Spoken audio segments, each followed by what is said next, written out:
Hi, it's Stephanie. So I've had a few people ask me how I built certain aspects of my website. The website's at stephanieharnett.ca, and the website was built entirely within Storyline. And one feature that people have asked about is how I managed to create a menu that slides out, and when you click on any of the thumbnails, not only does the HTML background change to become that picture, but also the slide background is changing within Storyline as well. And you can see that I've got several examples here just to show people how you can do that. Some of them are repeatable patterns like this one here, and others are full screen images that they don't repeat, they just fill up the entire background. So there's an easy way and a little bit harder of a way. So the easy way is just simply to swap out the image that's in the background and create a static image instead of a static color. You can just put in an image back there, and that image can again be a full screen image or it can be a pattern image. It doesn't really matter. The code's the same pretty much, and the adjustment is quite easy to do. And what you'll be doing is you'll be adjusting after you've published your Storyline file. So once you've done that, you'll be editing the story.html file. And I'm just going to open that up with my favorite little editor here. Good to have an editor that has line numbers so that you kind of know where you are in the file. Anyway, there's a whole bunch of code that's in this story.html file, but if you slide down to about 150-ish, somewhere around here, you can see at 152 there's a line of code called document.bgcolor. So I'm going to add in another line of code, and this code here is, instead of dealing with the background color, it's dealing with the background image. So you're actually putting in this line here, and I'll provide you with some files that have all this information in it.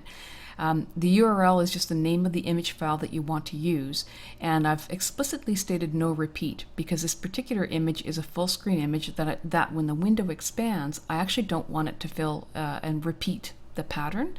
I just want it to be as large as I've specified it to be. So no repeat, I have to put that in there. Now if you do have a pattern file, by default it's going to repeat the file, so you don't have to put anything in if you actually do want it to repeat.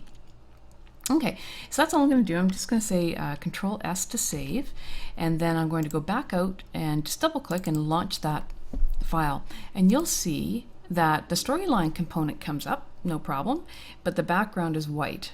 And the reason why that is because we've specified the name of the file in the story.html, but we didn't actually place the file in the published output. And that's what you need to do. So the file is called bgfull.jpg. So I'm just going to do a copy on that, go back to my published output, and then just paste it right into the root level. Now when I go back and just refresh this page, you can see the background fills up with that image. So it's as easy as that. Now, one thing you might notice here is, see all this black that's all around? There's actually a whole bunch of black in here, obviously, and then there's about a 10 pixel black border all the way around the Storyline file.